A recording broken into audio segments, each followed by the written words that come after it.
कि हम मर जाएंगे, मिट जाएंगे, लेकिन मुर्शिदाबाद की धरती पर मस्जिद बनने नहीं देंगे। ओम सभी को सादर नमस्ते। कितने अफजल मारोगे, घर घर से अफजल निकलेगा, ये नारा शायद आप लोग भूले नहीं होंगे। और यदि आप भूलना भी चाहोगे तो कोई ना कोई दिन, कोई ना कोई समय ऐसा आता ही रहता है कि जब ये नारे, इस प्रकार की बातें आपको याद करा दी जाती है। ये नारा इस भारत देश के किसी एक प्रांत से दिया गया नारा नहीं है। आज अगर देखा जाए तो भारत का प्रत्येक प्रांत और प्रत्येक प्रांत में मैं समझती हूँ हर तीसरी चौथी गली में ये नारा गुंजायमान होता है। जहां जहां जो अपने आप को शांति प्रेमी कहते हैं, उनकी तादाद जब बढ़ने लगती है तो वो इसी प्रकार के नारे को गुंजायमान करने लगते हैं। उनकी दृष्टि में अफजल जैसे लोग आतंकवादी नहीं हैं, उनके लिए एक मसीहा है। उनकी दृष्टि में बाबर जैसे, औरंगजेब जैसे आक्रांता जो हैं वो अन्यायकारी नहीं है, अपितु वो उनके न्यायकर्ता हैं, उनके दाता हैं, एक तरह से उनके लिए सम्मान के अत्यंत पात्र हैं। इसीलिए इस देश के अंदर औरंगजेब जैसे, बाबर जैसे आक्रांता जो भारत देश के अस्तित्व को, सनातन की परंपराओं को समाप्त करते रहते थे, जिनकी यातनाओं को सनातन को मानने वाले प्रत्येक बुजुर्ग ने झेला, प्रत्येक युवा ने झेला, माताओं ने झेला, यहाँ तक कि दूध मुहे बच्चे भी जिनके कारण भेंट चढ़ गए, आज उनको कुछ लोग अपना मसीहा मान करके उनकी, ध्यान रखिएगा, शहादत में छाती कूट कूट करके रोते हैं। और हैदराबाद की धरती से ओवैसी जैसे लोग ऊंची बुलंद आवाज करके ये कहते हैं कि जब तक हम रहेंगे या इस्लाम रहेगा तब तक हम बाबरी मस्जिद को या बाबरी ढांचे को गिराने की शहादत को याद करते रहेंगे, उसे कभी भूलेंगे नहीं। और ये केवल कहने की बात नहीं है, अपितु बंगाल के अंदर आज एक व्यक्ति ने, जिसका नाम है हुमायूं कबीर, उसने पता नहीं अपनी राजनीति को चमकाना था कि या फिर बाबर की औलाद होने का उसे फर्ज निभाना था, उसने पुनः ये ऐलान कर दिया कि बाबरी मस्जिद को दोबारा बनाया जाएगा। कहाँ? मुर्शिदाबाद के अंदर। और आश्चर्य की बात ये नहीं है कि उसने ऐलान किया, आश्चर्य की बात ये है कि जैसे उसने ऐलान किया, लोग ईंटें लेकर के, सीमेंट लेकर के वहां पहुंचने लगे, भीड़ लग गई और नोटों के ढेर लगा दिए।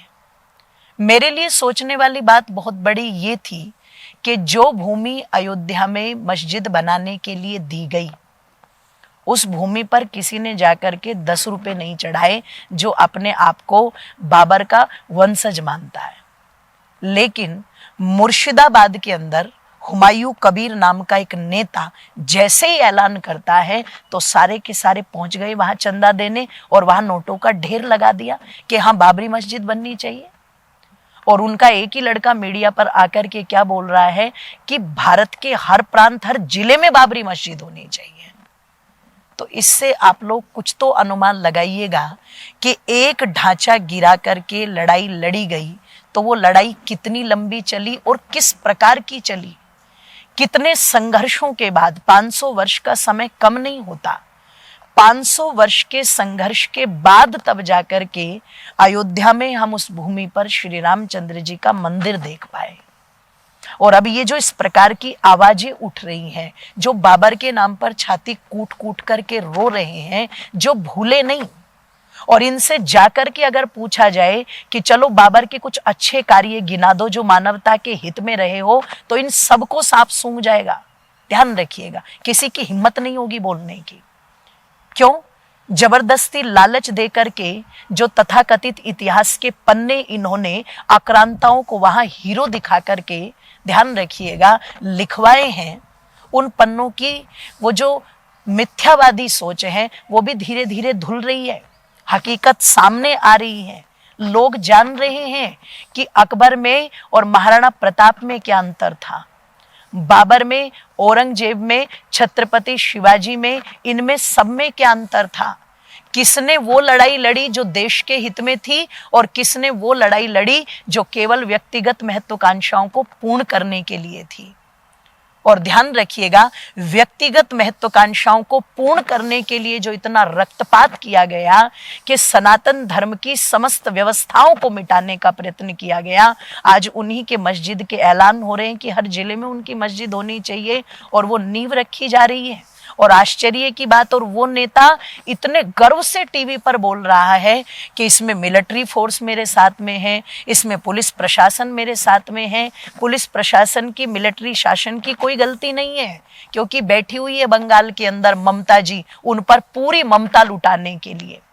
वो ममता जो कभी देवी भक्तों पर नहीं लुटती, वो ममता जो कभी शिव भक्तों पर नहीं लुटती, वो ममता जो कभी सनातन के लिए सामने नहीं आती। लेकिन जहां तुर्की टोपीधारी वालों का कोई पक्ष आता है, तुरंत ममता जी की संपूर्ण ममता सामने आ जाती है। और उस संपूर्ण ममता के कारण ही वो व्यक्ति फिर दबंग होकर के कहता है पुलिस भी मेरे साथ है, प्रशासन भी मेरे साथ है, मिलिट्री भी मेरे साथ है, और निश्चित हम तो बाबर की शहादत में मस्जिद बनाएंगे। इसी से अनुमान लगा करके देखिएगा ये लोग करना क्या चाहते हैं, इनके दिमाग में, इनके मस्तिष्क में क्या योजना चल रही है। और यदि समय रहते हुए सनातनियों ने इस पर कोई एक्शन ना लिया, ध्यान रखिएगा, सरकार इसके प्रति सचेत सावधान न रही, तो निश्चित ये करके ना दिखा दें, ऐसा होगा नहीं, ये निश्चित कर देंगे।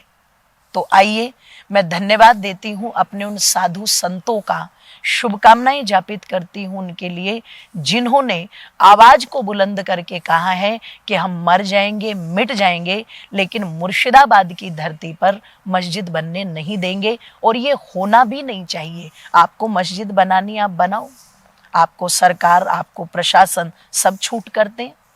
आपके उस निर्माण में हमारे हिंदू भाई भी सहयोग करते हैं, लेकिन वो बाबर के नाम पर ही बने, वो औरंगजेब के नाम पर बने, ये बात बिल्कुल भी सहन नहीं होगी। तो जो जो इस मुहिम में जुड़े हुए हैं, साथ में हैं, वो निश्चित इसके लिए आवाज बुलंद करें। अपने अपने सोशल मीडिया प्लेटफॉर्म से भी ये नहीं होना चाहिए, इस प्रकार के विचार अवश्य प्रदान करें। धन्यवाद। जय श्री राम।